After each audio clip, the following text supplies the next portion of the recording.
For part two, let's talk about what we call skinning. Now, up until now, I think we've mostly been talking about the bones and how we move by moving the bones. But to complete the mesh of the character, we need to put some skin on those bones. So let's take a look at exactly what skinning does. Here I've brought a character into Unity, and I've turned on the wireframe so that you can see the vertices that this character is actually made out of. Let me grab the jawbone, and I'll move the jawbone. When I move the jawbone, a bunch of these vertices moved with it, right? There we go, the jaw moving, and that's how an animator will control the character. I'm not actually just pulling these vertices around, I'm pulling the bone, and these vertices are attached to the bone. All right, here I want to show a little more detail of how a vertex can be weighted to more than one bone. Let's look at the eyebrow. Okay, here we go. Here is this bone called eyebrow, R eyebrow 0. So it's right eyebrow 0. There's the bone there. And then there's a total of 5 bones attached to the eyebrow. But if you look at the vertices, there's more than 5 vertices there, right? There's a vertex, there's a bone right here, and there's a bone over here, and there's a vertex right in between, right there, that is really not on either one. So let's take a look, see what happens when I move these vertices. I'll take this one, I'll pull it up, and I'll take this one, and I'm going to pull it down, and see how this vertex in the middle is pulled by this one and also pulled by this one. And also I want you to take a look at how the vertices, or I really should say the pixels here, right? The mesh right underneath this bone that I'm pulling are not completely associated with that bone because there's a blend going on with the bones around it. And that's how we can get a nice, smooth, unbroken, unrobotic looking mesh using this bone technique. All right, so let's talk about the math a little bit. In the vertex shader, we start off in model space. That mesh was created in what we'll call model space, or sometimes we call it object space. And that was made in the bind pose. Now, on the output of the vertex shader, when we're all done, what we need is that vertex in device space, and we're also going to need world space, and we need it in the current pose, not the bind pose, but the current pose. So we got 2 transformations we need to do. We need to do the transformation from model space to world space and then into device space. That's what we've done so far. But we also need to apply the animation to get out of bind pose into the current pose, whatever that may be. Okay, how do we do that? Any guesses? Okay, so starting with the vertex V, and to remind you, that vertex is in the bind pose and it's in model space. So step 1, get it out of model space and put it in joint space. It'll still be in bind pose, but we need to go from model space to joint space. Why are we doing that? We're doing that so that we can apply the animation. Now, the animation was recorded in joint space.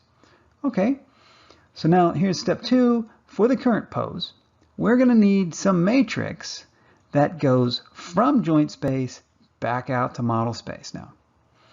We'll combine those two, and when we combine those two, we have the full transformation starting from bind pose model space, it goes to joint space, and then it goes to animated model space. All right. So how do we do that? More specifically, how do we do this step 1? We start with the vertex V, which is in model space, and we need to take that out to joint space in the bind pose. Remember, we have the inverse bind pose matrix. That's something we calculated. The inverse bind pose matrix takes us from model space to joint space. That's exactly what we want to do here. So this is step 1 right here. Multiply by the inverse bind pose matrix for that bone. And then step 2, we apply the animation matrix that takes us from what we're now in joint space back out to model space while applying the current animation. So here's the full equation to apply for bone 0 to transform this vertex out of bind pose model space into animated model space. Okay, let me repeat.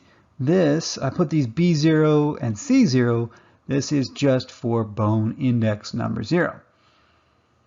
If all the vertices in our mesh were attached to bone number 0, then that one equation is all we need.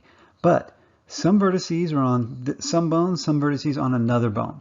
We'll need to have each vertex in our mesh have knowledge of which joint, which bone it is connected to, and it turns out we're not just going to connect each vertex to a single bone, we're going to allow it to attach to multiple bones, and so we'll need some amount of weight. So that's what we'll do. We'll say that each vertex can be associated with some number of bones in varying amounts. And typically for a game, 4 joints per vertex is a good limit. And on mobile devices, even today on mobile devices, dropping down to where only the most important bone is used for any particular vertex is perfectly acceptable. Okay, so here's the actual math we're going to do. For every joint I that influences a vertex, we have this. But there may be more than one, right? So what we'll do is we'll write this scary looking math equation. It's just a weighted average. This isn't that scary. This just says sum. We're going to sum from bone index 0 up to the last bone index. And we will do the calculation. We'll say applying the animation for that bone, where would the vertex be? That's this equation right here.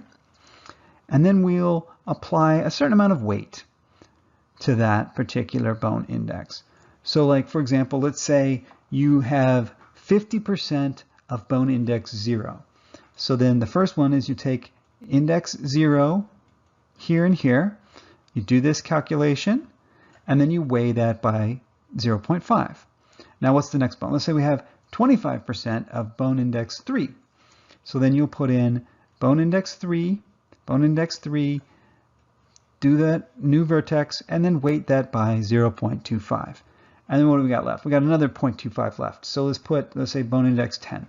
So then we'll do matrix 10 here, matrix number 10 here, do this multiply, and then by that weight of 0.25. We add those together, we get the weighted average of the final model space vertex. So in that equation, what we saw was that we were continually using these B inverse matrices and these C matrices together as a pair, with the I index always matched up together. Now what that means is we can pre-multiply this pair of matrices together ahead of time and make that a single matrix. So because the matrix multiplication is associative, I mean, we can't reverse the order, but we can pair them together if we want. So we can call this a single matrix. Now, something to note, the B inverse never changes for this character. I mean, there's a different one for each bone, but it doesn't change as you animate the character. This was something we pre-calculated up front. The C matrix, on the other hand, does change from frame to frame. But during a given frame, while we're rendering that character, it doesn't change in the middle of the frame. So we can, before we're ready to render a frame, we can collect all the B inverse C's, pre-multiply them together, and then pack that up into an array. We call that array the matrix palette. And yes, that does mean that we do need to rebuild the entire matrix palette every single frame because the C's change every frame. So just to reiterate, every frame you calculate all the C's, you multiply the C's by the B inverses that you have stored away, and that will make you an array of matrices. You load those array of matrices into our matrix palette. All right, we're going to do what's called GPU skinning, which means we're going to be doing the skinning in the vertex shader. There's other options. I mean, you can skin on the CPU, you can skin using, compute shaders or something like that. We're going to just do nice, simple, simple vertex shader skinning. We're going to need the matrix palette uploaded to the vertex shader. How do you suppose we do that? With a constant buffer. Okay. One more note. We talked about how we move the position of a vertex. We didn't much talk about how to update the normal, but of course the normal moves too, and so the calculations are essentially the same, just remembering that the normal has a 0 in the W and the position has a 1 in the W. One little note here is that I have cheated in the past. I have gotten away with not skinning the normal when I needed an optimization on some like very low performance platform like a mobile device or something, where the lighting artifacts that are caused by not animating the normal wasn't so noticeable and I just needed to squeak out a little bit more performance. I've gotten away with that before.